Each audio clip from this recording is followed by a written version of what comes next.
Hi guys, let's start the lecture now. आज के lecture में हम लोग देखेंगे करेक्शंस। एक करेक्शंस हम लोगों ने पिछले क्लास में देखा था और अभी उसी को कंटिन्यू करते हुए नेक्स्ट करेक्शन की तरफ आगे बढ़ेंगे। So now we have a second correction, slope correction. Second correction is slope correction. So आप सबसे पहले ये समझो कि चेन सर्वे में हमारा ऑब्जेक्टिव होता क्या है? To measure the horizontal distance, ठीक है, फॉलोइंग द स्ट्रेट लाइन, यही होता है ना। अब आप मुझे बताओ, if the ground itself is sloping and you are doing the chain survey and you are keeping the chain to the ground which is already sloping in nature, then the chain will also be inclined over the slope. So through the chain you are not measuring horizontal, you are basically measuring the inclined line distance. So आप यहाँ पे एक example के लिए ऐसे समझ लो कि जैसे मान लो you have this as a slope and then you have a ground. So ये है ground level, ये भी है ground level, बीच में एक sloping ground आ गया। आपने क्या किया? दो पॉइंट के बीच का डिस्टेंस मेजर किया। So this point is A,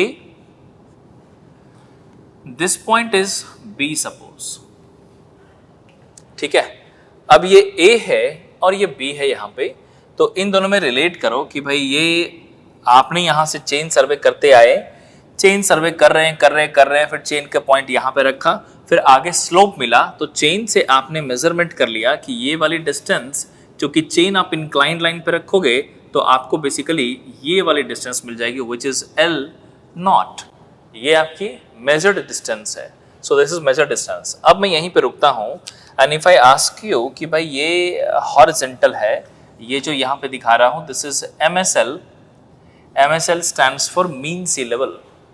अब मैं आपसे एक सवाल पूछूं, होना कैसा चाहिए था L0 जो आप मेजरमेंट कर रहे हो, वो कैसा होना चाहिए? हॉरिजॉन्टल। लेकिन स्लोप के प्रेजेंस होने से आपने इसको मेजरमेंट कैसा कर लिया? इंक्लाइंड। तो चूंकि इंक्लाइंड का मेजरमेंट हुआ है, हॉरिजॉन्टल आपको चाहिए, तो इसके लिए करेक्शन अप्लाई करना पड़ेगा। उसको बोलते हैं हम लोग करेक्शन ड्यू टू स्लोप या फिर स्लोप करेक्शन। आगे अब इसी को रिजॉल्व करें कैसे? तो एक स्टार्टिंग पॉइंट जो है, मैंने इसका RL पता कर लिया कि what is the RL। I hope you know the meaning of RL which is reduced level. MSL से किसी भी पॉइंट की जो एलिवेशन होती है उसको RL कहते हैं and that is HA। Similarly of point B, this particular elevation is HB, ये हो जाएगी HB। You can see this. So ये है HA और वो है HB। और अगर मैं पूछूं कि भाई HA और HB में लेवल डिफरेंस कितने का है, सो A और B के बीच में लेवल डिफरेंस कितने का है? So this level difference I can right कि ये लेवल डिफरेंस बेसिकली यहां से यहां आई can right H is the level difference, और इस H लेवल डिफरेंस को कितना लिखोगे? B की RL HB माइनस A की RL, यही लिखेंगे। अब बताओ, मैं पूछूं आपसे कि AB का जो डिस्टेंस है ना, जिसमें जो कि आप चेन सर्वे में रिपोर्ट करना चाहते हो, वो ये ब्लू कलर से लाइन से जो हमने बनाया है ना, ये वाली डिस्टेंस है L। सो बेसिकली आपको यही समझना है कि भाई ये है हमारी true value, this is true value and this one is the measured value. जब आप चेन लेकर के किसी स्लोपिंग ग्राउंड पे मेजरमेंट करेंगे तो आप इंक्लाइंड लाइन के अलोंग मेजरमेंट कर रहे हैं, तो ये आपकी मेजर्ड वैल्यू है। लेकिन A से B की जो ट्रू डिस्टेंस है, मैंने क्या बताया था कि हॉरिजॉन्टल होनी चाहिए, तो A से B की true horizontal distance is this L।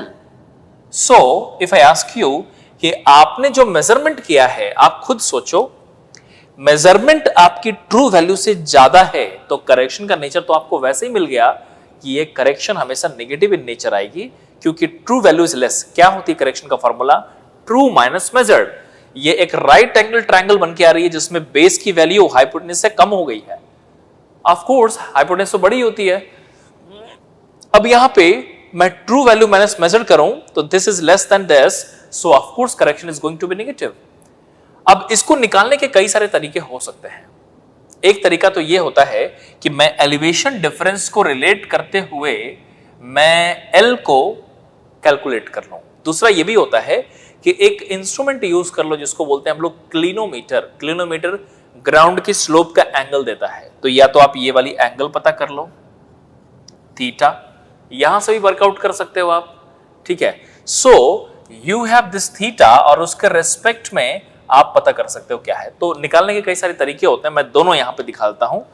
कि अगर मैं एलिवेशन डिफरेंस के टर्म्स में निकालूंगा, ठीक है, अब क्या है ना कि आप उसको कन्वर्ट भी कर सकते हो, अगर थीटा के टर्म्स में नहीं करना चाहते हो तो एच के टर्म्स में कर लो, ठीक है।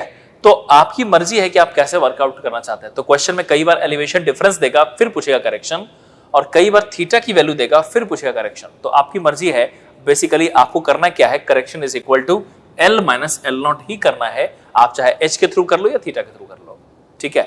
सो मैं यहां पे सबसे पहले तो यहां पे कंक्लूड करके ये लिख सकता हूं कि दिस करेक्शन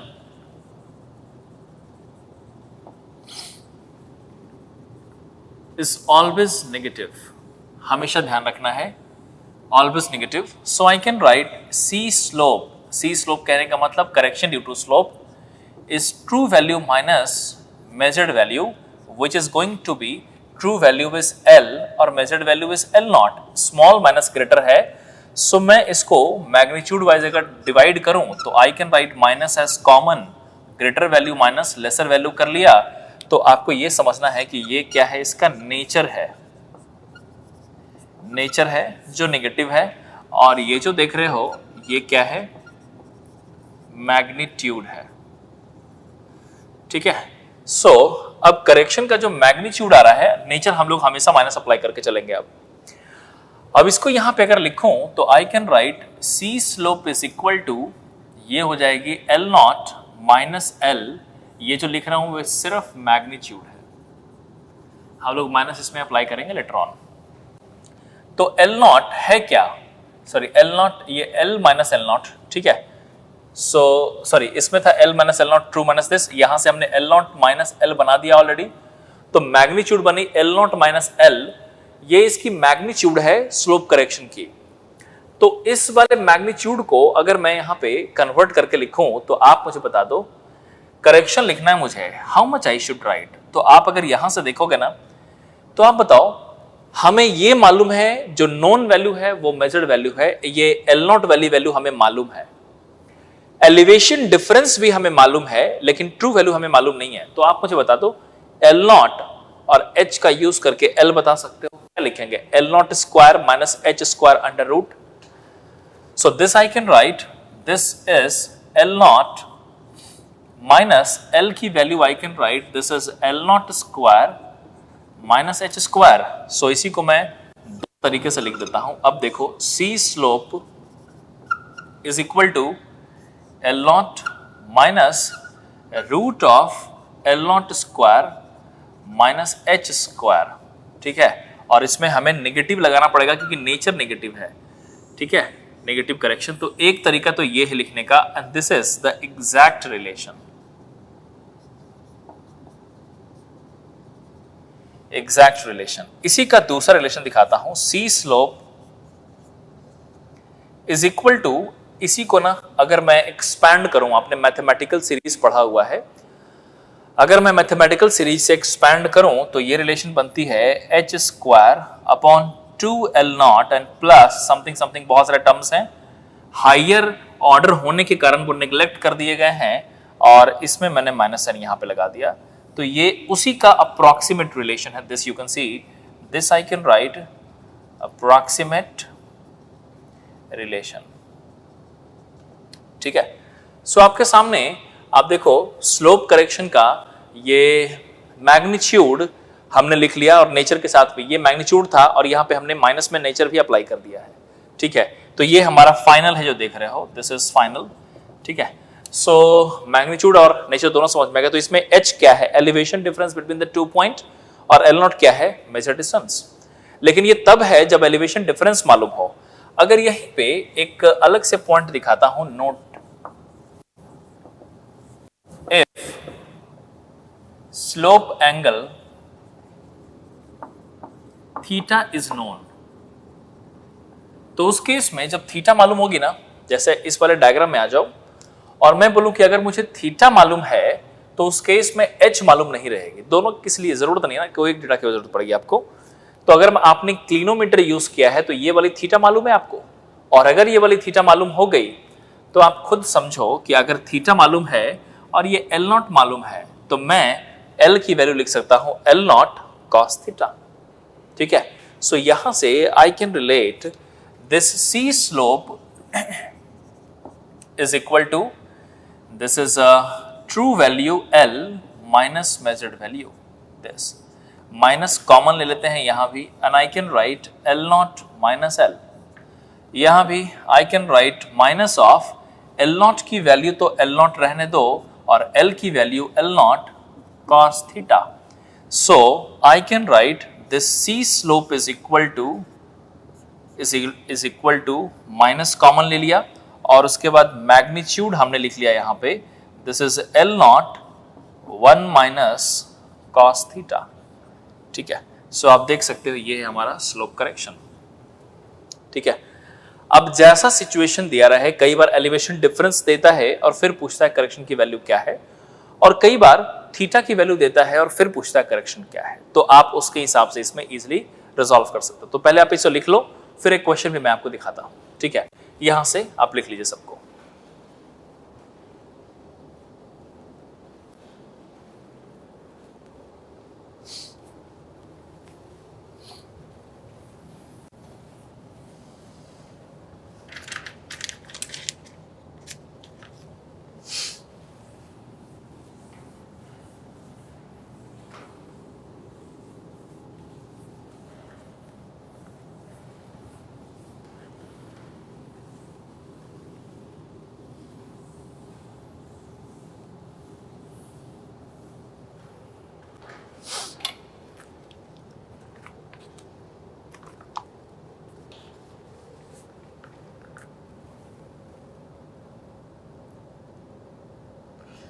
देखो नेक्स्ट क्वेश्चन है क्वेश्चन नंबर 14. ठीक है, पेज 61 पे, पेज 61 पे क्वेश्चन नंबर 14 पढ़िए. क्या लिखा है, what is the slope correction for a length of 30 metre. अब बताओ, मेजरमेंट किया है 30 मीटर का और ग्रेडियंट की वैल्यू दी हुई है 120. अब मैं यहीं पे बोलूं कि ये है, मान लो मेजर्ड लेंथ है 30 मीटर, 30 मीटर और इसकी ग्रेडियंट है, दिस इज 1/20, यही लिखा ना 1/20. तो आप बताओ 30 मीटर में 1/20 का ग्रेडियंट है और इसके बाद पूछा करेक्शन क्या है. तो आप तो पहले ये समझ लो कि मैं ऐसा कर सकता हूं कि मैं इससे, आप देखो मैं लेंथी प्रोसेस जो होना चाहिए वही बता रहा हूं और इसका शॉर्टकट भी बताऊंगा. तो आप समझो, पहला तो ये है कि मैं एक काम करूं कि मैं यहां से ये पता कर लूं कि थीटा की वैल्यू क्या है, ये वाली थीटा की वैल्यू, क्योंकि आपको मालूम है, सॉरी ये उल्टा लिख दिया, दिस इज 1/20. सो ये है 1, ये है 20.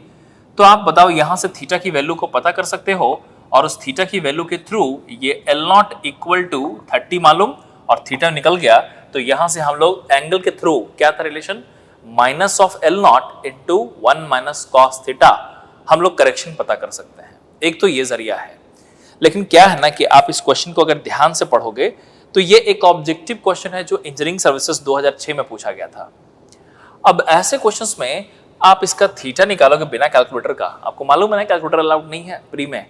अब बिना कैलकुलेटर का तो काफी लेंथी बन जाएगा आपके लिए, तो इसको शॉर्ट में कैसे कैलकुलेट कर लेंगे, अब उसी का टेक्निक यहां देखो. थोड़ा सा मैनिपुलेशन की जरूरत पड़ जाएगी आपको. सो मैं क्या करूंगा, we know that this particular is 1 metre elevation over 20 metre. So instead of taking this 30, मैं एक अप्रोक्सीमेट हाइट निकाल लूंगा कि 30 के कोरस्पॉन्डिंग अप्रोक्सीमेट हाइट कितनी आ रही है, ये 30 और ये अप्रोक्सीमेट हाइट कितनी आ रही है. सो 20 पे 1 है तो 30 पे 1.5 है. So now you have elevation difference is equal to 1.5 metre और L naught is equal to 30 metre. तो I can write C slope is equal to minus of h square upon 2 L naught which is equal to 1.5 square upon 2 into 30. ठीक है, और यहां से अगर इसकी value लिखें हम लोग तो ये मीटर में आ जाएगी. I can write 1.5 square, this is 1.5 square whole divided by 60, this value multiplied by 100, centimetre में पूछा है ना. ठीक है, 1.5 square divide by 60 multiplied by 100, this value comes out as minus of 3.75 centimetre. लेकिन क्वेश्चन में देखो शायद नेचर नहीं लिखा है, सिर्फ मैग्नीट्यूड लिखा हुआ है. तो ये सारी चीजें आपको समझ लेना है. ठीक है, आप बता दो इसमें एग्जैक्टली 3.75 सेंटीमीटर आंसर आ गया, तो आपको मिल गया ना आंसर. अगर मैं इस वर्कबुक में देखूं तो answer is matching as a answer आ गया आपका। ये है करेक्शन, इतने का करेक्शन रिक्वायर्ड है।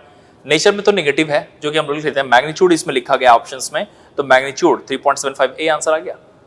आई होप कि आपको समझ में आएगा, लेकिन हमने क्या बताया, ये एग्जैक्ट नहीं किया आपने, ठीक है, ये अप्रोक्सीमेशन है और ऐसे ही अप्रोक्सीमेशन करके आपको सॉल्व करना चाहिए in order to save the time in the examination.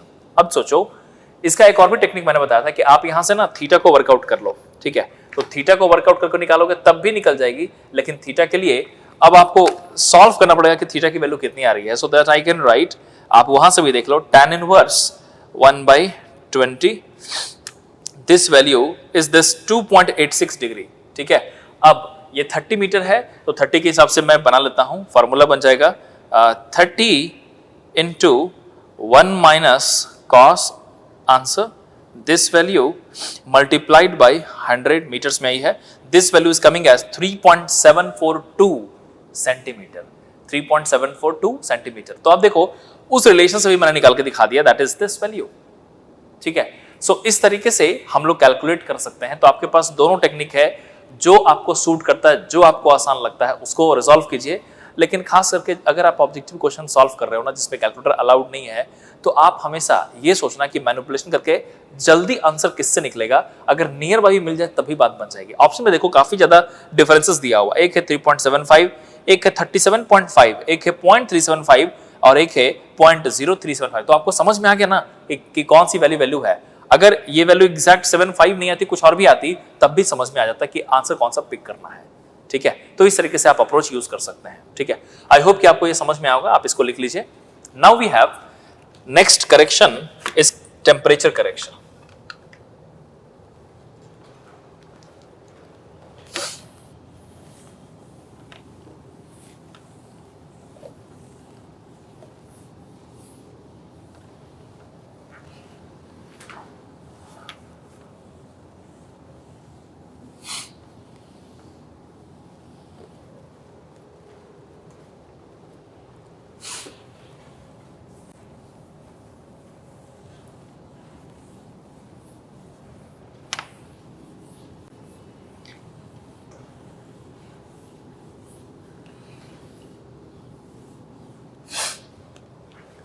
देखो temperature correction, so third one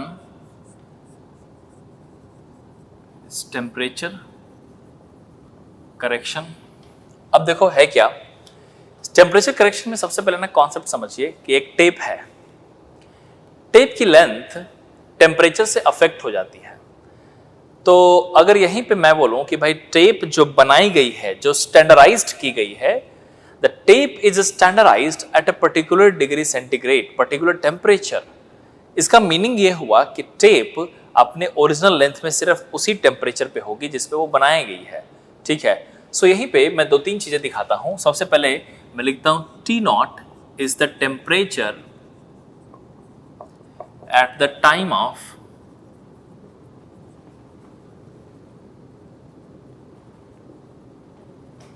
standardization, ठीक है। जो स्टैंडर्डाइज्ड किया गया है वो T0 पे किया गया है, और Tm is the temperature at the time of measurement. So T0 is the temperature at the time of standardisation और Tm is the temperature at the time of measurement. Alpha is the coefficient of thermal expansion.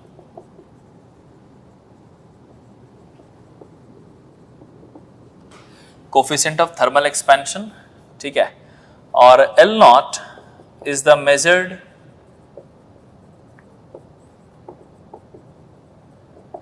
Distance.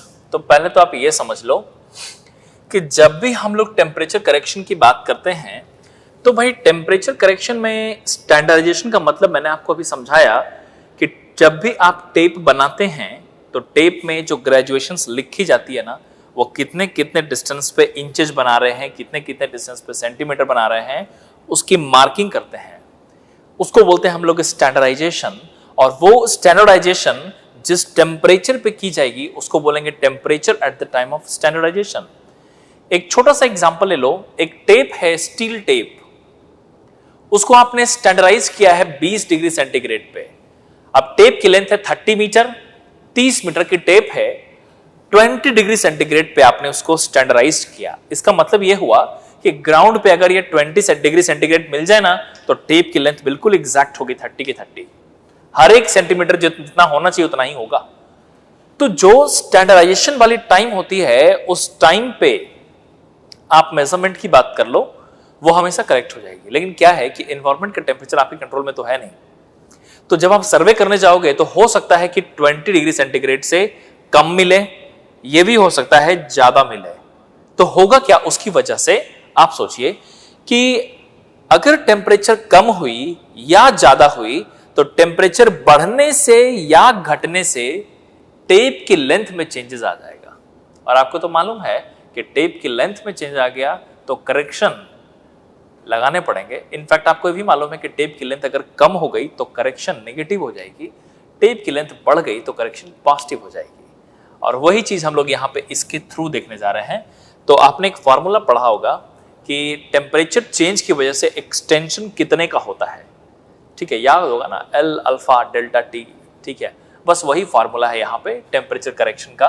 So I can write for temperature correction I can mention this seat temperature is equal to L naught alpha Tm minus T naught, and you need to understand here the nature of correction.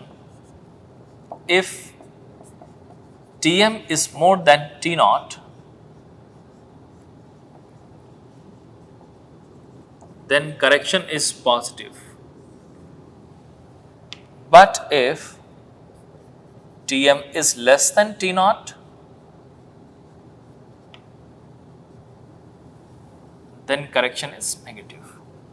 ठीक है, यही इसका conclusion, आप इसको लिख लीजिए। इन सब पे क्वेश्चन करेंगे अभी हम लोग आगे।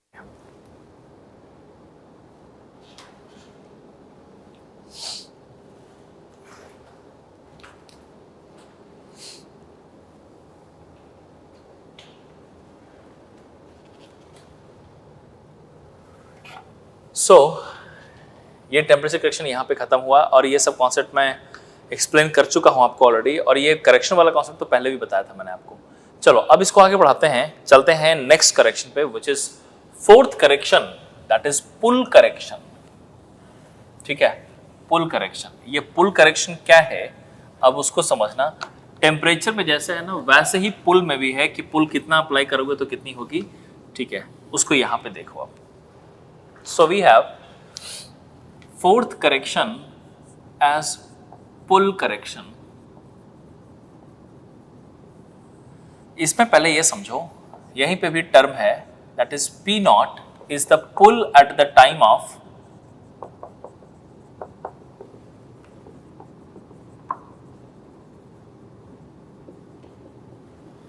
standardization, and PM is the pull at the time of measurement। ठीक है, capital A is cross sectional area of tape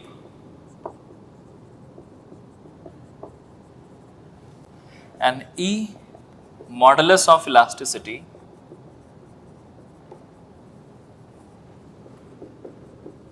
of tape, और यहीं पे L naught is the measured distance।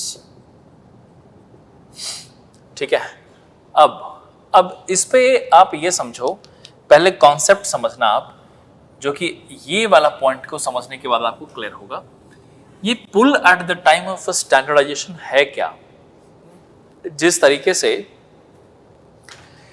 जब टेप को स्टैंडर्डाइज करते हो ना आप, ठीक है, तो आप किसी टेम्परेचर पे स्टैंडर्डाइज करते हैं। अभी बताया था ना मैंने, एक एग्जांपल बताया था कि 30 मीटर की स्टील टेप है और उसको 20 डिग्री सेंटीग्रेड पे आपने स्टैंडर्डाइज किया। 30 metre tape and 20 degree centigrade, यही किया था ना स्टैंडर्डाइज्ड। कुछ भी हो सकता है स्टैंडर्डाइजेशन, ये हमने एग्जांपल दिया था आपको। उसी तरीके से जब कोई टेप बनाई जाती है ना तो उसके पुल को भी स्टैंडर्डाइज करते हो आप, मतलब कि tape is standardised at a particular pull value. तो किसी ना किसी पुल पे स्टैंडर्डाइज की जाती है टेप को। अब एक बात को समझो आप, जैसे मान लो 30 मीटर का टेप है, आपको मालूम है कि ग्राउंड पे हमें पुल लगाने पड़ेंगे, तो पुल क्यों ना कांस्टेंट वैल्यू का लगाया जाए।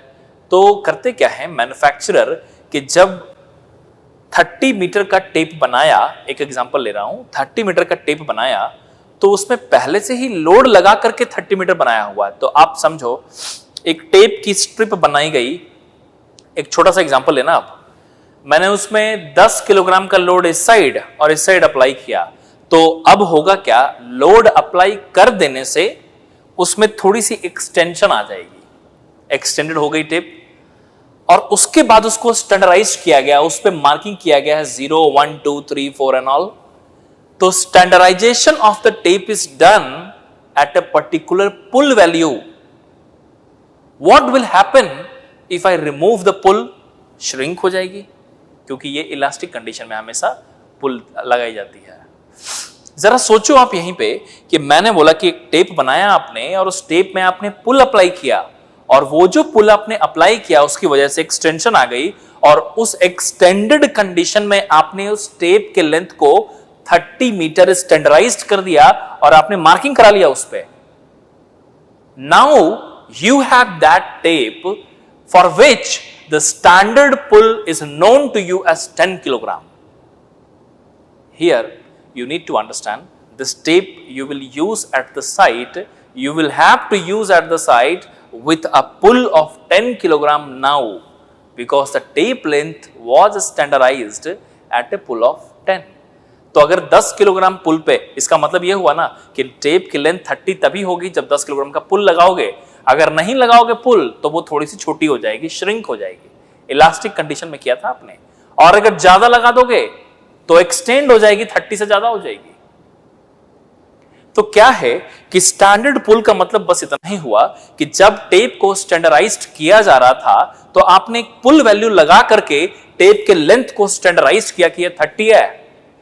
सो now you are suppose to apply the same pull every time, and if you are applying any other value of the pull, now then problem and the error will occur, due to which you require correction. Now you can look at this. See, this is that pull which you have applied at the time of standardization, and this pull is that which you applied at the time of measurement. अब ये दोनों जो पुल आया है ये दोनों same नहीं है, ठीक है। तो अब मैं बोलूं यहाँ पे करेक्शंस कितने की होगी, तो वो करेक्शंस निकालने के लिए, ठीक है, अब करेक्शंस कैसे निकालेंगे, तो उस चीज को यहाँ पे आप समझ लो पहले कि क्या है सिचुएशन, क्या है। जैसे मान लो कि ये है यहाँ पे एक स्ट्रेनिंग रॉड के थ्रू समझ लो, और एक ये है अनड्यूलेटिंग ग्राउंड,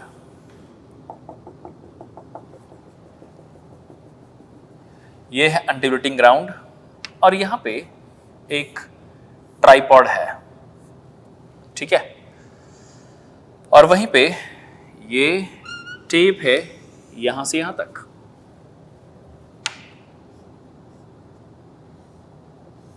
सो आप देखो ये कुछ ऐसा है टेप। सो ये इस तरीके से we have this particular and we have this particular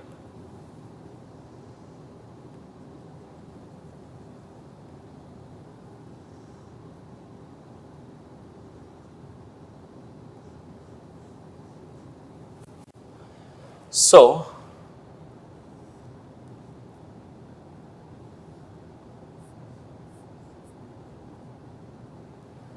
PM and this is PM we have.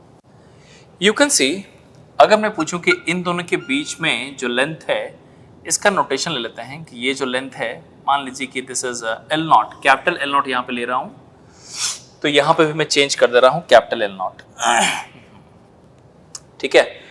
ये जो रॉड देख रहे हो ना इसका नाम है स्ट्रेनिंग रॉड, जिससे ये अप्लाइड है। तो आप देखो कितना अप्लाई करना चाहिए था हमें, P0 की वैल्यू कितना अप्लाई किया, PM। तो ये जो पॉइंट है यहाँ पे A पॉइंट, यहाँ पे ग्राउंड पे A पॉइंट है और ये है ग्राउंड पे B पॉइंट। तो मैं पूछूं AB का मेजर्ड डिस्टेंस कितना हुआ, तो आप बोलोगे L0, लेकिन पुल आपने कितना लगाया है PM, लगाना कितना चाहिए था P0।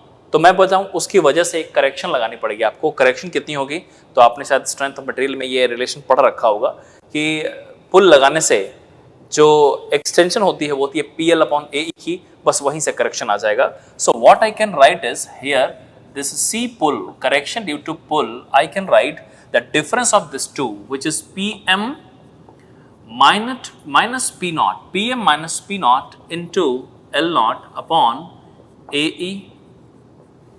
यही है, ठीक है. और साथ में ये भी देखो, corresponding to this we can write if PM is greater than P naught, then correction is positive.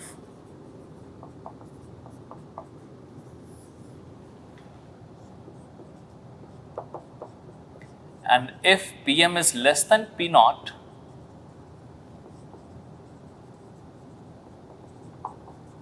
then correction is negative. So आप देख सकते हो इस तरीके से हम लोग अप्लाई कर सकते हैं. So PM minus P naught into L naught upon AE, अभी मैं सब बता चुका हूं. ये है pull at the time of measurement, ये है pull at the time of standardization, ये है L naught which is the distance between the two tripods, ठीक है, measured through the tape. A is the cross sectional area of the tape and E is the modulus of elasticity of the tape, ठीक है, जो कि यहाँ पे हमने already define कर रखा है. ठीक है, अब यहाँ से आपको करेक्शन का आइडिया लग गया कि करेक्शन क्या है. लेकिन अब इसमें एक और भी प्रॉब्लम आती है और वो है प्रॉब्लम ऑफ सैग. तो वो जो सैग का कॉन्सेप्ट है आगे देखेंगे, पहले आप इसको लिख लीजिए.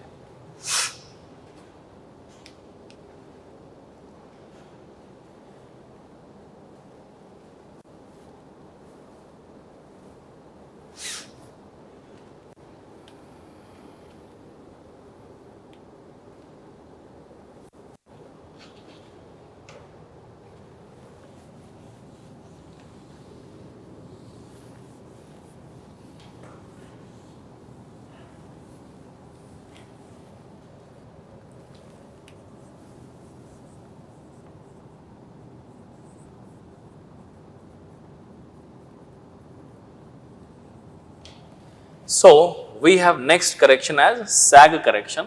तो सैगिंग है क्या? अब इस सैग करेक्शन को समझाने के लिए मैं इसी डायग्राम में थोड़ा सा चेंजेस करता हूं. इसको मिटा दे रहा हूं, ठीक है. इसी डायग्राम में थोड़ा चेंजेस करता हूं और मैं बताऊं कि एक्चुअली प्रॉब्लम क्या है ना, कि हम लोग सोचते हैं कि टेप दो एंड्स के बीच में बिल्कुल स्ट्रेट रहे, जैसे यहाँ पे दिखाया गया है. रेड कलर की लाइन जो यहाँ पे हमने शो किया है, it is the alignment of the tape which should be, जो होना चाहिए, जो हम लोग चाहते हैं. लेकिन आप बताओ क्या है ना कि आप लॉन्ग डिस्टेंस पे इस तरीके से दो ट्राइपॉड के बीच में अगर टेप को हैंग करोगे तो एक प्रॉब्लम डेवलप होगी कि वो अपने लेवल से, जो कि उसकी वेट भी तो है, और उसकी वजह से वो सैग हो जाएगी and the shape will be curvature shape like this. तो वो शेप मैं आपको यहाँ पे दिखा रहा हूँ कि आप मान लीजिए यहाँ पे, और उसी का जो कर्व्ड शेप होगा, that you will see the curved shape something like this, you can see. So now you can understand कि भाई measured value and true value का क्या concept है. तो आप देखो यहाँ पे, this we have measured value and true value concept. यहाँ पे ये इन दोनों के बीच में, A और B के बीच में जो रेड कलर की लाइन है, वो रेड कलर की लाइन क्या, capital L is the true value, जो होना चाहिए, क्योंकि हम लोग हॉरिजॉन्टल चाहते हैं. और ये जो देख रहे हो ये सैगिंग लाइन है, ये यहाँ से सैग कहने का मतलब झुक जाना. तो आप देखो यहाँ पे ये झुक गया है, ये सैग हो गया है, और ये हमें मेजरमेंट मिलेगी L नॉट, जो कि हमारी मेजर्ड वैल्यू है. तो आपको ये समझना है कि हमारे लेंथ में जो लेंथ ऑफ टेप है उस पर कोई फर्क नहीं आया है. गलती से भी ये मत सोचना कि L लेंथ की टेप L से ज़्यादा हो गई या फिर L लेंथ की टेप L से कम, ऐसा कुछ भी नहीं है. लेंथ पे फर्क नहीं आया है, बस इतना ही फर्क आया है कि जो 30 हम लोग ऐसे सोच रहे थे ना, वो 30 इस तरीके से 30 है. So this one is 30, do not consider कि 30 से ज्यादा हो गई है. सो हुआ क्या कि जो टेप होना चाहिए था हॉरिजॉन्टल, क्यों होना चाहिए हॉरिजॉन्टल? क्योंकि आपका चेन सर्वे में ऑब्जेक्टिव ही था डिस्टेंस का मेजरमेंट करना, जो कि हॉरिजॉन्टल प्लेन पे है. सो अगर मैं हॉरिजॉन्टल प्लेन पे कुछ निकालना चाहूं तो आपने यहां पे क्या किया, ये यहां से इस तरीके से सैग हो गई. सो ये जो सैगिंग हुआ है ना, ठीक है, आपको 30 ऐसे मिल गई और हमको ये चाहिए. तो आप अब यहीं पे सोचो कि मैं अगर करेक्शन का नेचर पूछूं ना, तो आप बताओ ट्रू वैल्यू कम है, मेजर्ड वैल्यू ज्यादा है, can I write this correction is going to be negative always? So this you will have to keep in mind that sag correction, due to sagging the true is less and measured is more. So I can write here true value is less than measured value, hence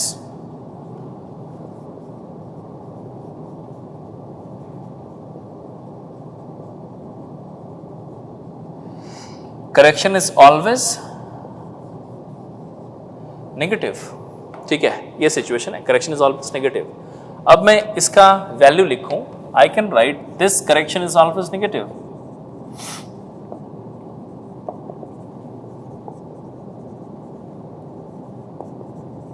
this correction is always negative, और यहीं पे सी पुल की value I can write this is W square L not upon 24 PM square is the value, where you need to understand where W is the total weight of tape.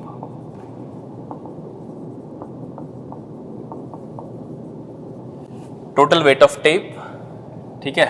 और इस total weight को हम लोग ऐसा भी तो लिख सकते हैं, weight per unit length multiplied by the length, ऐसा भी तो लिख सकते हैं, जहां पे small w क्या है, it is the weight of tape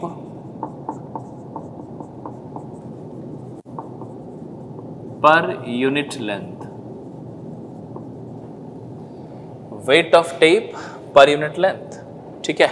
और वहीं पे L not, I can write L not measured distance between two tripods,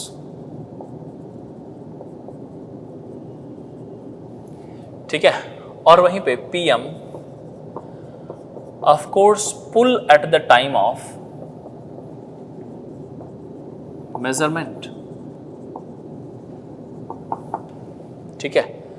सो ये रिलेशन यहां पे जो देखा आपने, this is W square L not upon 24 PM square, इसी को थोड़ा सा चेंज करके अगर मैं वेट ऑफ टेप पर यूनिट लेंथ के टर्म्स में लिखूं तो मॉडिफाई कर सकता हूं मैं इसको, and I can write this C pull is going to be, it is a small W square into L naught square into L naught, it becomes L naught Q whole divided by 24 PM square, ठीक है। सो इस तरीके से relations लिखा जा सकता है।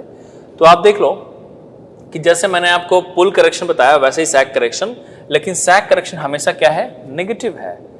अब आप इस चीज को लिखिए, लेकिन ये डायग्राम दोबारा बनाना, उसमें मॉडिफाई मत करना, अलग से बनाना सैग करेक्शन का डायग्राम।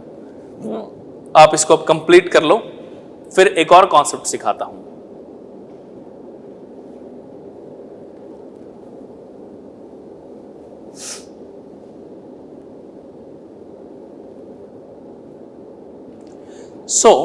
अब क्या है, आप एक बार ना करेक्शन का नेचर याद रखो, याद करो। मैं सारा करेक्शन अभी तक जो भी आपने पढ़ा है ना, सबको मैं रिवाइज करा रहा हूं। एक करेक्शन और बचा है अभी, लेकिन मैं रिवाइज कराता हूं आपको। अभी तक का 5 करेक्शन आपने पढ़ा है, 5 को रिवाइज कराता हूं।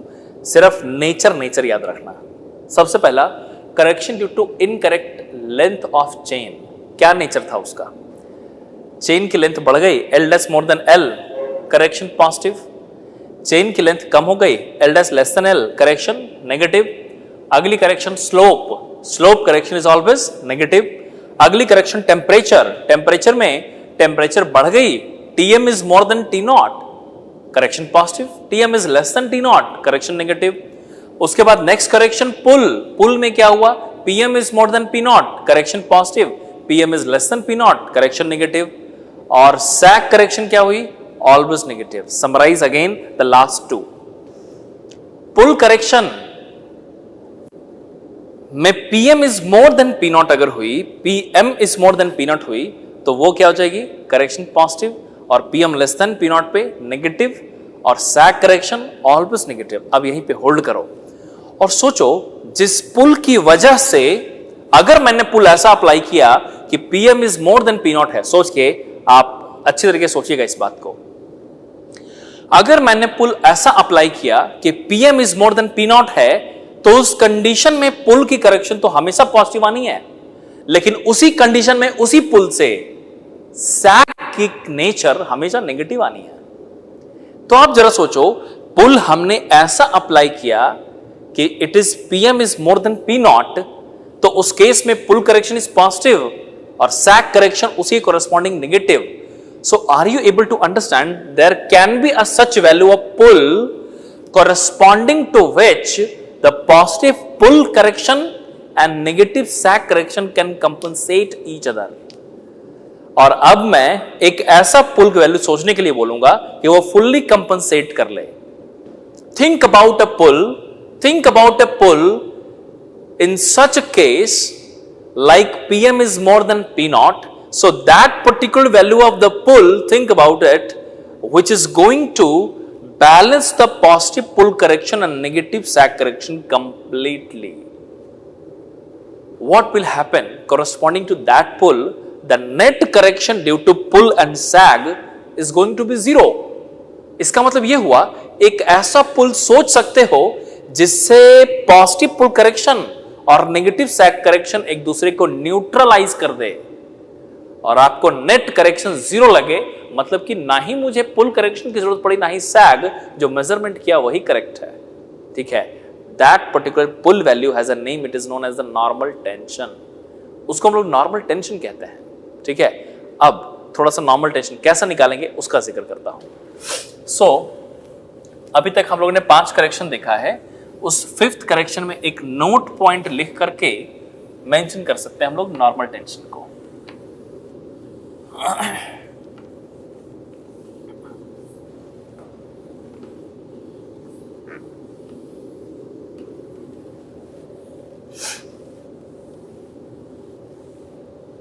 देखो,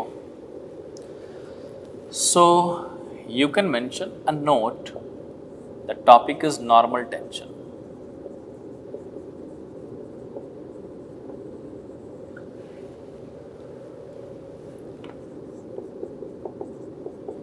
It is that value of pull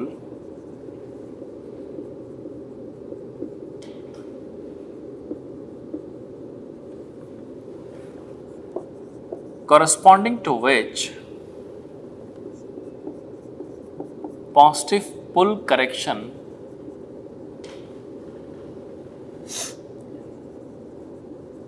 neutralize negative sag correction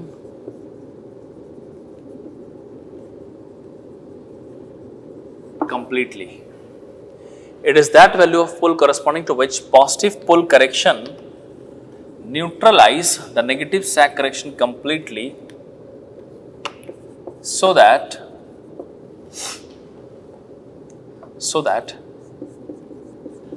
net correction due to both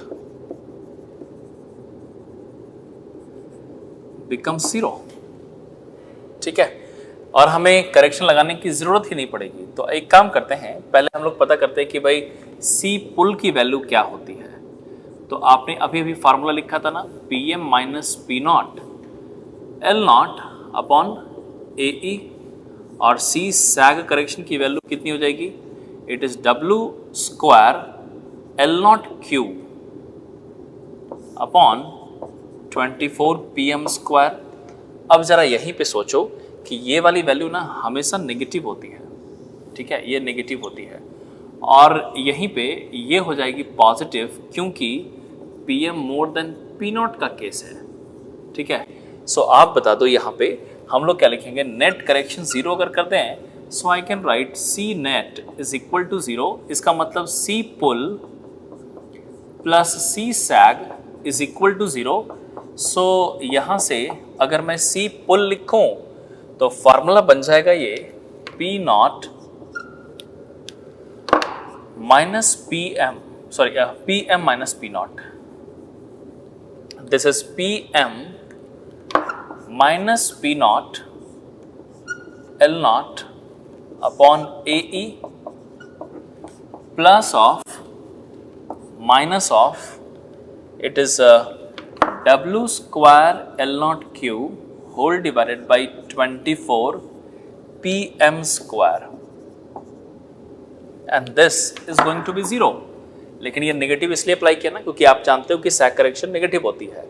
so finally यहां से अगर मैं इसको इक्वेट करूं, so I can write this pm is basically the normal tension minus p not L naught upon AE, and this is equal to, it is W square L naught Q whole divided by 24 PM square. So you can see this PM is normal tension. You can see. सो जब कभी भी अगर निकालना भी हो ना में normal tension क्या है तो आप इस इक्वेशन से वर्कआउट कर सकते हैं। ठीक है, आप इसको लिख लो। आई होप कि आपको ये समझ में आ गया होगा। एक न्यूमेरिकल भी करेंगे इस पे हम लोग। ठीक है, तो आप पहले इसको लिख लीजिए। लेफ्ट में जो लिखा पहले उसको लिख लो, फिर राइट में जो लिखा है उसको मेंशन कर लेना।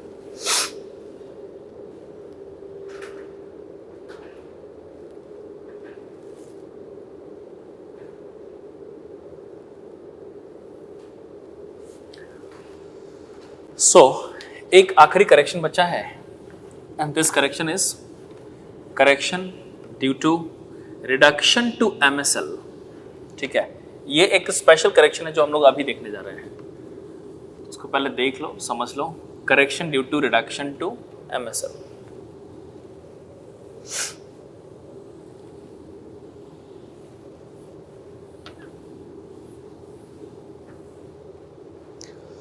Correction number 6.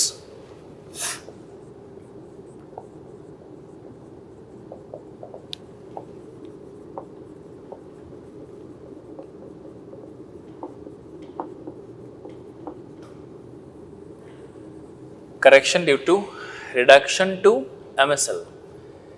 पहले आप ये समझो कि ये एक स्पेशल करेक्शन है जिसको अप्लाई हम लोग सिर्फ तब करेंगे जब इसका जिक्र क्वेश्चन में किया जाए।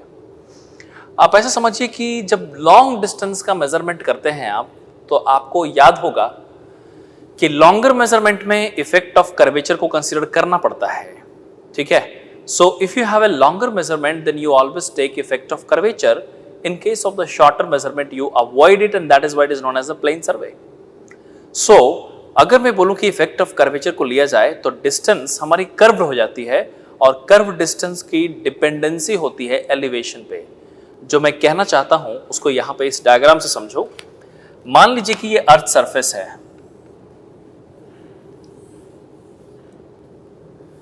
ये यहां पे अर्थ सरफेस है। So this is ground level. ठीक है, और ये है MSL which is mean sea level. मैं अगर यहां पे बोलूं कि ये पॉइंट है, this is toward centre and this is also toward centre, ये है पॉइंट सेंटर वाला। ठीक है, और ये यहां से रेडियस कुछ ऐसा। सो ये वाला पॉइंट और ये वाला पॉइंट, आप समझो कि जब आपने सर्वे किया होगा ना ग्राउंड पे, तो आपने स्लोप करेक्शन ऑल लगाते हुए इस वाले पॉइंट का नाम दे दो A, इस वाले पॉइंट का नाम दे दो B, और आपने क्या किया कि इस A से B का डिस्टेंस मेजर कर लिया, दैट इज L0। ये L0 का डिस्टेंस मेजर किया। ये RL है A पॉइंट की H। ठीक है, स्लोप करेक्शन लगा करके आपने यहां पे भी निकाल लिया, दैट इज ऑल्सो H पे आपने डिस्टेंस निकाला है L0 का। मेरा एक सवाल है यहां पे कि अगर मैं आपसे ये पूछूं कि एलिवेशन, RL का मतलब तो आप जानते हैं कि MSL से कितना ऊपर है ग्राउंड, उसको बोलते हैं हम लोग उस पॉइंट का रिड्यूस लेवल। जरा सोचो, MSL से H हाइट पे A है और MSL से H हाइट पे B है। मैं कंपेयर करता हूं कि अगर मैं आपसे ये पूछूं कि H की वैल्यू को और बढ़ा दो, डबल ट्रिपल कर दो, तो A से B की डिस्टेंस सेम ही रहेगी या डिफरेंट हो जाएगी? अगर ग्राउंड अभी मान लो 200 मीटर RL पे है अभी, तो 200 मीटर RL पे A से B का डिस्टेंस L0 है। अगर मैं इसको 600 मीटर RL कर दूं, तो क्या A से B का डिस्टेंस सेम ही रहेगा या डिफरेंट हो जाएगा? तब आपको समझ में आएगा कि as the RL increases, A and B will be even more far, थोड़ी सी ज्यादा डिस्टेंस हो जाएगी। मतलब कि आप ग्राउंड से जितना ऊपर चले जाओगे ना, आरएल की वैल्यू बढ़ा दो तो डिस्टेंस और बढ़ रही है और बढ़ रही है और बढ़ रही है, और अगर आरएल कम कर दो तो कम हो रही है, कम हो रही है, कम हो रही है। और हम लोग चेन सर्वे में सिर्फ डिस्टेंस रिप्रेजेंट करते हैं। तो मैं पूछूं कि डिस्टेंस कितने आरएल पे रिप्रेजेंट कर रहे हो, ये तो बताना मुश्किल हो जाएगा फिर। मतलब कि अगर मैं इस तरीके से रिप्रेजेंट करूं कि भाई 2 पॉइंट के बीच का डिस्टेंस है 4 किलोमीटर, तो आप बोलोगे 4 किलोमीटर कितने आरएल पे, क्योंकि ये तो आरएल पे डिपेंड कर गया ना, ज्यादा आरएल पे ज्यादा हो जाएगी, कम आरएल पे कम होगी, तो कितने आरएल पे। बस इसी चीज को सॉल्यूशन है, इसी प्रॉब्लम का सॉल्यूशन देता है ये करेक्शन। और ये कहता क्या है कि हम लोग ग्राउंड पे किसी आरएल पे जो डिस्टेंस निकालते हैं, हमें उस डिस्टेंस को उस आरएल पे रिप्रेजेंट करना ही नहीं चाहिए। जो भी डिस्टेंसेस निकाली जा रही है, we should reduce the distance to the level of mean sea level। मतलब कि हम लोग जो A और B पॉइंट का डिस्टेंस अगर पूछा जाए ना, तो हम लोग बेसिकली इस पॉइंट का नाम दे दो A डैश और इसका नाम दे दो B डैश। हम लोग इसको रिप्रेजेंट करेंगे जो मैंने यहां रिप्रेजेंट किया है, this is L which is the true value और ये है मेजर्ड वैल्यू। आई होप कि आपको समझ में आएगा ये बात। मैं फिर से एक बार रिपीट करता हूं। जब आप इफेक्ट ऑफ कर्वेचर लेते हैं तो कोई भी 2 पॉइंट के बीच का जो डिस्टेंस होता है वो डिपेंड करता है कि आरएल क्या है। अगर मैं आरएल ज्यादा रखूं ना तो डिस्टेंस ज्यादा हो जाएगी, आरएल कम रखूं डिस्टेंस कम हो जाएगी। सो बेसिकली 2 पॉइंट के बीच के डिस्टेंस उसके एलिवेशन पे डिपेंड करने लग जाती है, और इसी चीज को सॉल्व करता है रिडक्शन ड्यू टू एमएसएल। मतलब ये इनका ये कहना है कि हम लोग किसी आरएल पे डिस्टेंस को रिप्रेजेंट करेंगे ही नहीं, we are going to represent the distance to the level of mean sea level which is this. So ये हमारी ट्रू वैल्यू है। तो आपसे अगर पूछा जाना कि AB का डिस्टेंस क्या है, तो हम लोग AB का बताएंगे ही नहीं, हम लोग बताएंगे कि उसका कॉरेस्पॉन्डिंग पॉइंट A डैश और B का कॉरेस्पॉन्डिंग पॉइंट B डैश के बीच का डिस्टेंस कितना आया है, this is what we are going to represent. तो जब भी कभी आपको AB का डिस्टेंस पूछा जाए तो आप इसे रिप्रेजेंट करेंगे, और यही है कि आखिरकार ग्राउंड वाली मेजरमेंट L0 को रिड्यूस करके जो MSL पर लेकर आ रहे हैं, उसके लिए जो करेक्शन रिक्वायर्ड है उसको बोल रहे हैं correction due to MSL। So you can see correction due to reduction to MSL, this correction will actually reduce any distance which is measured on ground. ठीक है, it will reduce to the distance on MSL। ठीक है, अब इस correction की बात करें तो इसको निकालें कैसे। तो इसको निकालने के लिए अब इसका भी एक छोटा सा डेरिवेशन दिखा दे रहा हूं।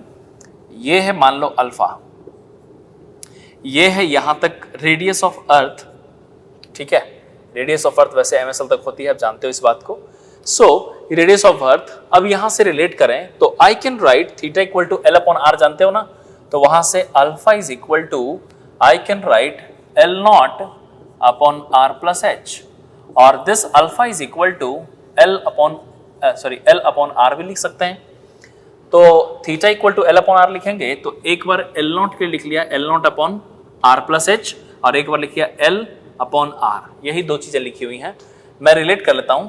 आई कैन राइट यहां से this, I can write L0 जो कि मेजर्ड वैल्यू है, कितना लिखोगे अल्फा R प्लस H, और ये ट्रू वैल्यू है L जो कि ट्रू वैल्यू है, this is alpha R।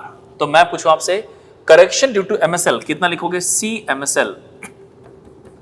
Correction due to MSL is basically true value minus measured value. आप तो जानते हो कि करेक्शन ट्रू माइनस मेजर्ड होती है।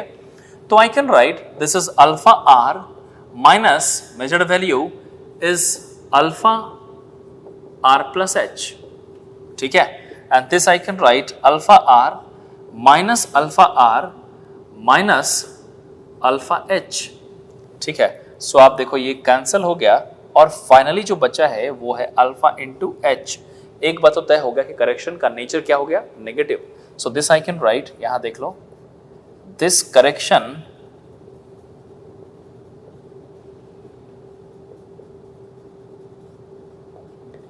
Is always negative. ये करेक्शन हमेशा नेगेटिव है। अब इसको मैं सिंप्लीफाई करूं तो I can write C MSL is minus of alpha H, और I can write minus of alpha की वैल्यू क्या लिखेंगे, अल्फा की value I will put from here, this is L naught upon R plus H, this is L naught upon R plus H multiplied by H. अब यहां पे देखो जो h है वो RL है and this is very very less as compared to radius of earth and that is why r plus h is nearby to r. So I will write this correction CMSL is equal to minus of L naught h upon r.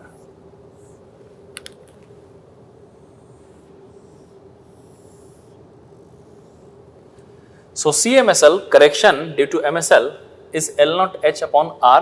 अब यहां पे क्या है, इन तीनों को mention कर देता हूं। L naught is measured distance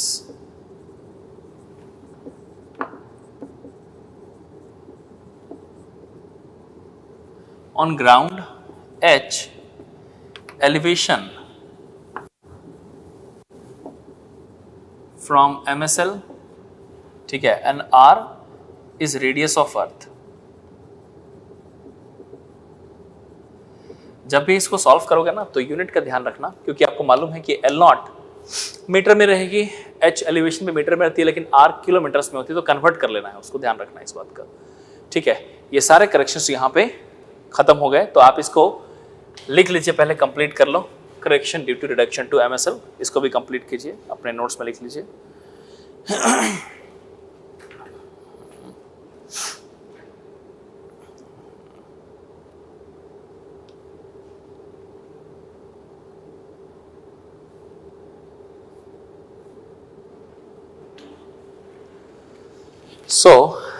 अब मैं एक क्वेश्चन आपको देता हूं, इस टॉपिक पे एक क्वेश्चन आगे बढ़ाता हूं। आप देखो पहले।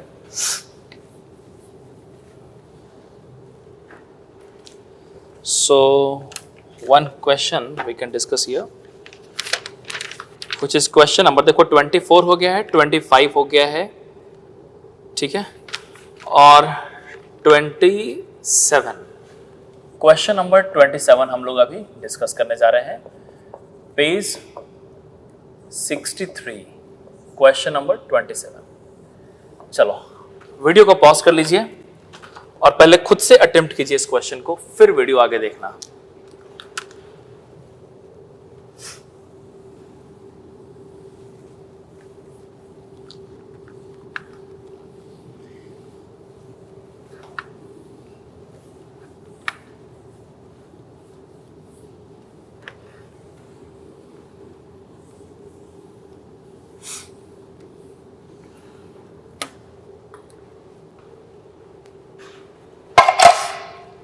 देखो क्वेश्चन नंबर 27 में जो डेटा दिया हुआ है, पहले मैं डेटा यहां पे लिख लेता हूं। कहता है steel tape of 50 metre length, तो सबसे पहले लेंथ ऑफ टेप दिया हुआ है 50 metre, is standardised at a pull of, pull standardised pull दिया है 15 kilogram, okay. Temperature T naught is 20 degree centigrade. If the measurement of one tape length is taken, मतलब कि L नॉट जो measurement ली गई है वो है वन टेप लेंथ, मतलब 50 मीटर ही तो हुआ, एक टेप का लेंथ है 50 मीटर और मेजरमेंट भी लिया वन टेप लेंथ का 50 मीटर, सॉरी ये हो गया 50 मीटर। आगे लिखा है एट अ पुल ऑफ, जो मेजरमेंट की गई है PM वो है 40 किलोग्राम, और जो टेम्परेचर है TM वो है 40 degree centigrade. Weight of tape per metre length small w 30 grams, cross sectional area of tape A 0.03 centimetre square, capital E दिया हुआ है 2.1 into 10 to the power 5 kilogram per centimetre square, और alpha की value दी हुई है 11.6 into 10 to the power -6 per degree centigrade. Question पूछता क्या है, the net correction due to temperature pull and sag, 3 correction इसमें लगाना है। टेम्परेचर पुल एंड सैग नहीं भी लिखता ना, टेम्परेचर पुल एंड सैग, तो हम लोग यही लगाते, यही 3, क्योंकि डेटा इसी 3 का दिया हुआ है, ठीक है। और एक और भी चीज पूछा, नॉर्मल टेंशन, तो I hope you can work out. हम लोग क्या करेंगे, अब एक एक करके सारा पैरामीटर कैलकुलेट करते चलेंगे, तो जो डेटा दिया है यहां से first we will calculate the first correction. A part पे चलते हैं, net correction due to all three. So we know that C net I can write C temperature plus C pull and plus C sag, यही तीनों बोला है ना, ठीक है। So one by one will work out. First we will write what is the C temperature. C temperature. So let me remind you the formula. This is L naught alpha, this value. ध्यान रहे कि हमने tape पे correction, फिर से मैं याद दिलाता हूं, टेप पे करेक्शन नहीं लगा रहा हूं। टेप का लाइन तो 50 है, लेकिन करेक्शन टेप पे नहीं लग रही है, उस टेप से ली गई मेजरमेंट भी 50 है और हम उस मेजरमेंट पे लगा रहे हैं। 50 की जगह 100 थी तो 100 पे लगाते, ठीक है। तो यहां पे this is 50 metre multiplied with alpha की वैल्यू क्या हो जाएगी 11.6 multiplied by 10 to the power 6 into T M कितना है 40 माइनस सॉरी टी एम है ना, तो टी एम की वैल्यू है हाँ 40 degree centigrade minus 20 degree centigrade, ठीक है। तो ये अल्फा की value 11.6 into 10 to power minus 6 per degree में, और ये भी ठीक है। सॉल्व कर लेते हैं कितनी आ रही value. So this is 50 into 11.6 into 20, 40 minus 20 20 into 10 to the power minus 6, and this value we are getting as 0.0116 metre, ठीक है। सो इसको अगर सेंटीमीटर में कन्वर्ट कर लो तो ये हो जाएगी 1.16 सेंटीमीटर, और नेचर क्या लिखोगे प्लस प्लस आ गई ना, खुद ही आ रही है ये, है ना। सो टेम्परेचर हो गया। आगे चलते हैं सेकंड करेक्शन पे। सी टेम्परेचर के बाद if I write what is C pull, तो फॉर्मूला क्या है इसका Pm minus P naught L naught upon A E.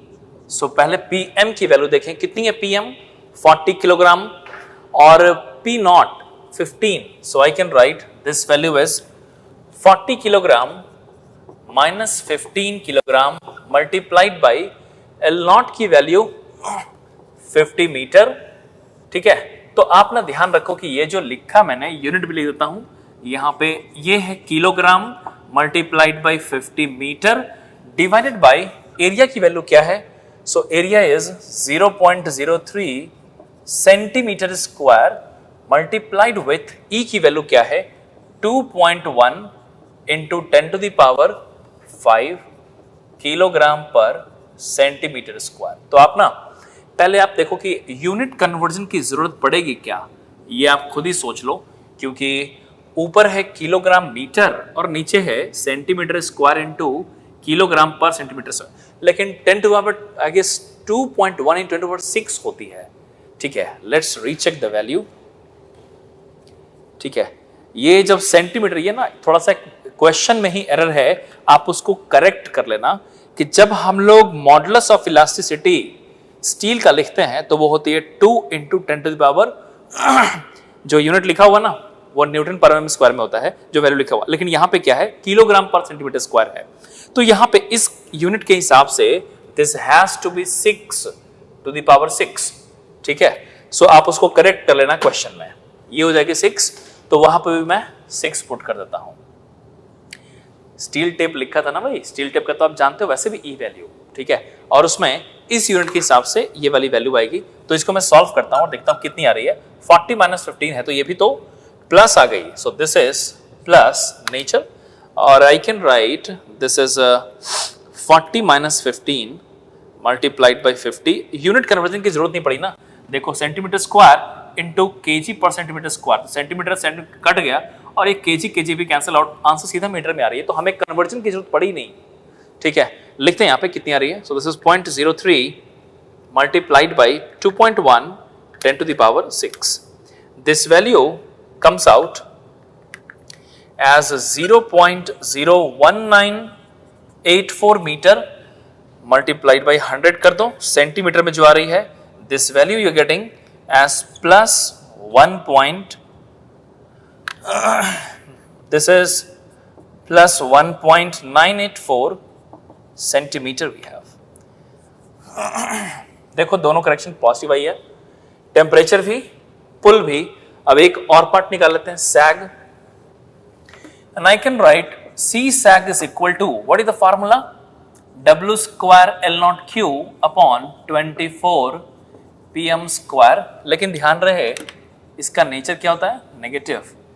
सो इसको अगर मैं कैलकुलेट करूं तो सबसे पहले W जो हम लोग लिखने जा रहे हैं वो दिया हुआ है ग्राम्स में कि 30 ग्राम्स पर मीटर है, तो उसके हिसाब से कितना लिखोगे, इट इज माइनस ऑफ, पहले लिखेंगे हम लोग ये ग्राम्स में कितना आ जाएगा। सो this I can right 30 grams है ना, तो किलोग्राम में कन्वर्ट कर लो, 30 अपॉन 1000, तो ये बन गई किलोग्राम में, मल्टीप्लाइड बाई 50, ये हो जाएगी 50 क्यू, ये हो जाएगी मीटर क्यूब, ठीक है, मीटर क्यूब हो जाएगी, डिवाइडेड बाई 24 इंटू पीएम की वैल्यू कितनी थी, 40 kilogram. So this is 40 kilogram, so this is kilogram, ये स्क्वायर था ना, तो ये किलोग्राम स्क्वायर हो गई वैल्यू, ठीक है, और किलोग्राम पर मीटर स्क्वायर भी तो होगा ये, ठीक है, मल्टीप्लाइड बाय दिस, यूनिट लिख रहा हूं ना ताकि आपको कंफ्यूजन नहीं हो,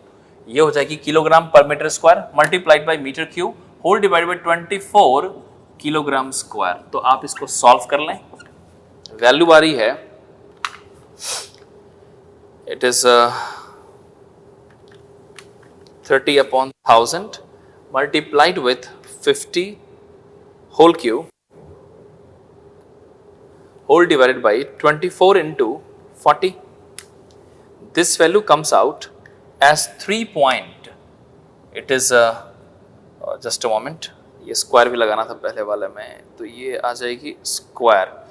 So 30 upon 1000 whole square into 50 cube divided by 24 into 40 square हो जाएगी, divided by 40 square, PM square होता है ना, ठीक है। So this value comes out as 2.929 into 10 to the power -3 metre, centimetre में कन्वर्ट कर लो तो ये जो वैल्यू आ रही है दिस इज माइनस में आ जाएगी, ध्यान रहे, it is minus of 0.2929 metre. So this is centimetre, sorry centimetre is the value. So आप देखो ये आपको वैल्यूज मिल चुकी है कि इसकी वैल्यू कितनी आ रही है, ठीक है। सो अब अगर यहां से मैं निकालूं कि what is the net correction, we can easily calculate the value. So अगर मैं इसकी वैल्यू लिखूं, एक बार उसको रीचेक करते हैं, I have a doubt in this value. So 30 upon 1000 square multiplied by 50 whole cube whole divide by 24 into 40 square, this value multiplied by 100, this value comes out as 0.2929, सही आ रही है। सो अब यहां से इन सबको नेट वैल्यू निकालना था। आपको अगर याद हो तो इसमें हमारा कंसर्न क्या था इस वाले पार्ट में, what is the C net, net correction value पूछा गया था। तो I can write the C net is equal to C temperature plus C pull plus C sag. So इसकी वैल्यू अगर निकालें तो ये आ जाएगी C temperature is plus 1.16 plus C pull is 1.948 and plus minus of 0.2929. So let's calculate the value. ये आ जाएगी 1.16 plus 1.948 minus 0.2929 and this value comes out as 2.8151 centimeter as positive correction as the net correction we have. ये हमारा final answer है। सो I hope कि आपको ये समझ में आ गया होगा अभी, ठीक है। इसमें देखो पहला पार्ट में ये पूछा था calculate the net correction due to temperature pull and sag, जो कि हमने यहाँ पे रिपोर्ट कर दिया, ठीक है। अब ए पार्ट तो हो गया क्वेश्चन का, now we will move to the B part of the question. So B part के लिए आगे बढ़ेंगे।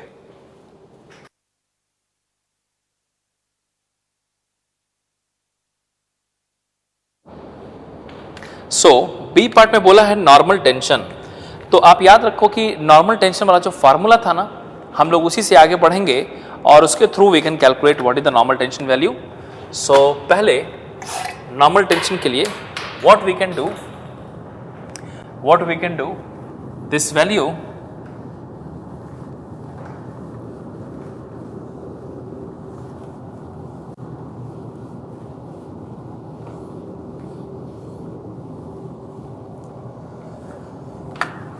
नॉर्मल टेंशन का फॉर्मूला लगाता हूं।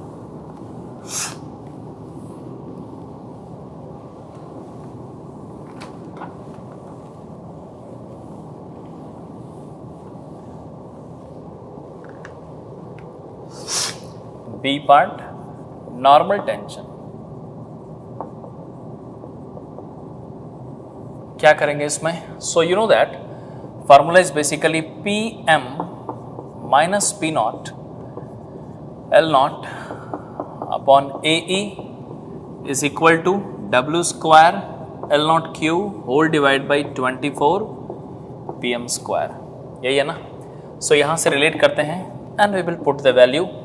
पी एम छोड़ के बाकी सब पुट कर देंगे, तो ये हो जाएगी P M minus P naught की value 15 into 50 whole divided by A की वैल्यू ये आ जाएगी 0.03 multiplied by 2.1 into 10 to the power 6 is equal to W 30 upon 1000 whole square into 50 cube whole divided by 24 into P M square, ठीक है? और यहाँ से we are going to work out what is the value of P M. सो इसको ना ऐसे equations को solve करोगे थोड़ा सा डिफिकल्ट हो सकता है, क्यूबिक बनेगा और ट्रायल एंड एरर से जा सकते हो। पहला टेक्निक तो ये है। दूसरा ये भी है कि आपके कैलकुलेटर में एक फंक्शन दिया हुआ है सॉल्व फॉर एक्स का, तो आप सॉल्व फॉर एक्स के थ्रू भी इसको वर्कआउट कर सकते हैं।